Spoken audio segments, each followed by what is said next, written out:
joust begins, and what better way to prepare for victory than with Conan's new Poitain Knight jousting bundle. However, with the staggering cost and a good few issues, is this bundle even worth your money? Today we'll find out. Firstly, a disclaimer: this set was gifted to me by Funcom. Just like all my other reviews, that will in no way affect my opinions of this set, nor will it affect my recommendation or lack thereof. So without further ado, let's get started.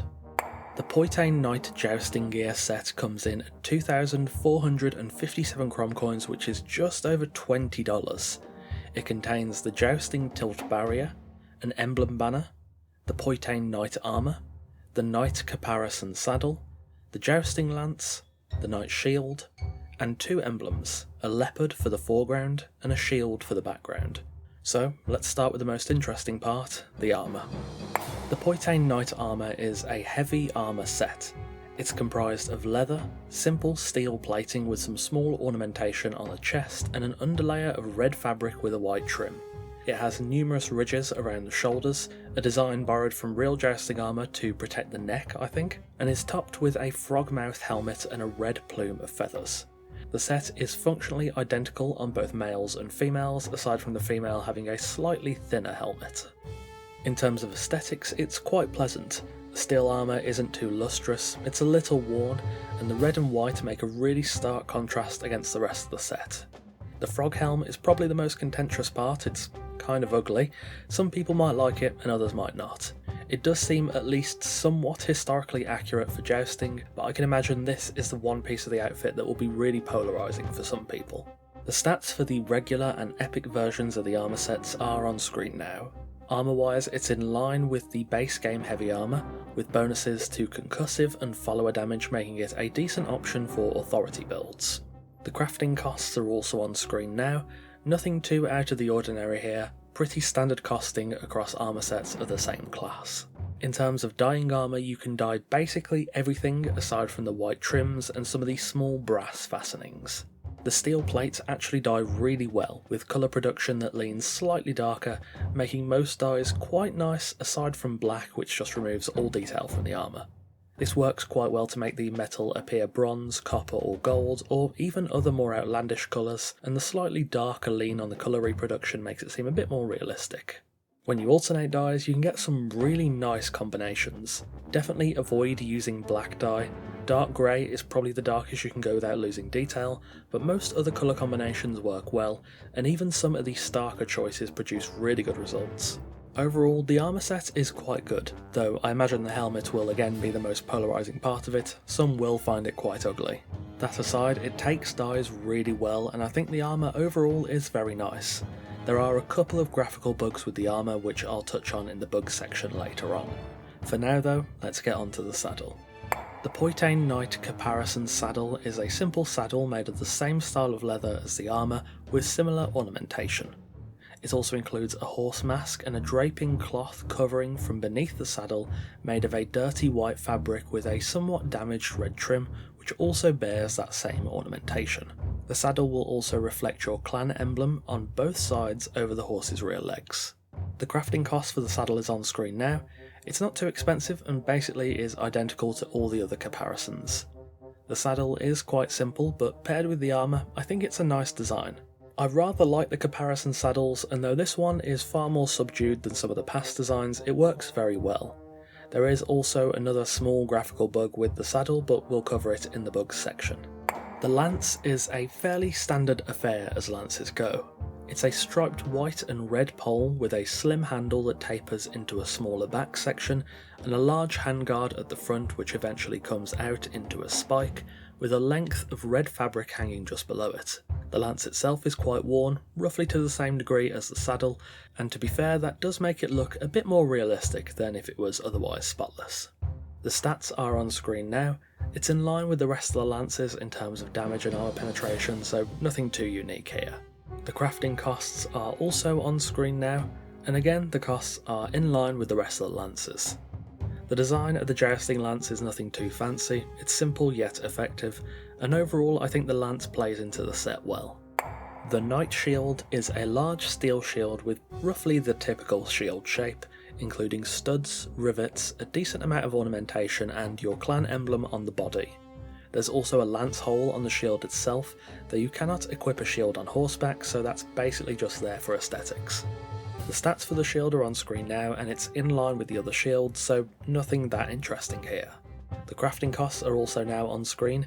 Yet again, it is in line with most other shields, so nothing out of place here in terms of crafting. The shield itself is nicely made, perhaps a little too large for my tastes, but overall quite good. I like the inclusion of the red strip and the clan emblem on the shield itself, though the lance hole being non-functional is a bit disappointing and makes it seem a little nonsensical if you're not using a lance and you're just on foot. Overall though, not bad. The banner is fairly simple but nicely done. It's about as tall as 2 players and includes a steel frame with an ornamental gold and steel topper, holding a medium-sized rectangular banner ending in split points with a dirty white field and a red border with tassels at the points. The colour palette for the banner itself is basically the same as the Caparison Saddle. It reflects your clan emblem, and it's also worth noting the ornamentation atop the stand and the red detailing above the emblem are also present on the Caparison Saddle and the armour set too. It's also quite low on wind reactiveness, meaning the banner does sway in the wind but nowhere near as much as some others, staying mostly in the same place. Not too much else to report here, but overall a decently nice banner. Next, the Jousting Tilt Barrier Placeable. This is a head height barrier made of wood with simple steel accents and a draping red cloth in the centre, designed to be the central partition for your jousting arena. It's simple, it does the job by keeping horses separated, and I can imagine it would work well as the exterior boundary of a market or something like that too. Not too much else to say about these really. There is some difficulty when using them, I'll touch on that in the bugs section, but overall they're alright. Finally, the emblems. You get a leopard for the foreground, the symbol of the Poitain region of Aquilonia, and a shield emblem for the background. Both emblems are alright. I would have preferred the shield without a border, or at least a little larger, as many emblems do overhang it a little. The leopard is fine too, not to my tastes, but good if you're role-playing a Poitain character. Overall, they're okay. So, the bugs and the issues. There's a fair few here, and we've already spent a lot of time on the content, so I'll get through them as fast as possible. The Poitain Knight gauntlet clips through the knight shield, alongside a lot of other shields too. The tilt barrier has a low overlap tolerance for slightly uneven ground, meaning you'll have to align it to the terrain, which creates an uneven barrier. If you wanted to have a straight, level jousting barricade, you pretty much have to build it on foundations, as even smaller height variances can make it very difficult to place. This might not bother some people so much, but for perfectionists it will be an issue. The frog helm can clip with certain face types, namely thicker faces, making parts of your chin visible through the bottom portion. The caparison clips against the horse's cheek/neck, and it removes the tail. Lances do not show on display in weapon racks or base game display plinths. Finally, if you put the shield on display, it does not reflect your clan emblem correctly. That is a bug that all shields have with emblem integration, but it's worth noting anyway. So, should you buy the Poitain Knight Joust bundle? I think you can probably guess what I'm going to say. There are some nice elements in here. I like the armour, the banner, the tilt barrier and the saddle, and I'm kind of mixed or indifferent about the emblems and the lance. The bugs with this set are fairly annoying. You can work past the tilt barrier problem, but lances and shields not working properly on display are quite disappointing. The graphical issues, whilst fairly minor, are quite irritating, as it's the sort of thing that once you notice it, you can't unsee it. Despite that, this set does have some big positives. It's cohesive, nicely designed, and even though I am still mixed on the frog helm, I think the armour itself is probably the best part. That being said, the price is nuts. $20 for this set is outrageous. There's a fair amount of items in the bundle, and generally armour, weapons and shields do take more work to create than just decorative placeables, but that doesn't change the fact that this bundle is vastly overpriced, especially for such a niche thing like a medieval jousting set in the style of a fairly underrepresented region of Aquilonia. Had this bundle been $10, I think it would have been a fairly good price. $15 maybe, at a push, would have appealed to some, but $20 is crazy, especially considering the bugs. It'd be a little easier to stomach if everything worked properly and didn't have any graphical bugs, but it does, which just makes the pricing even worse. Overall, I just can't recommend the Poitain Knight jousting gear set. The price is far too high, and the bugs, whilst mostly graphical, are enough to at least cause some frustration. To be honest, I'm pretty disappointed by this set. Jousting is a cool concept, and I liked what I saw of the bundle before it released, and over the course of this video I will say the frog helm, the part I liked the least, has grown on me.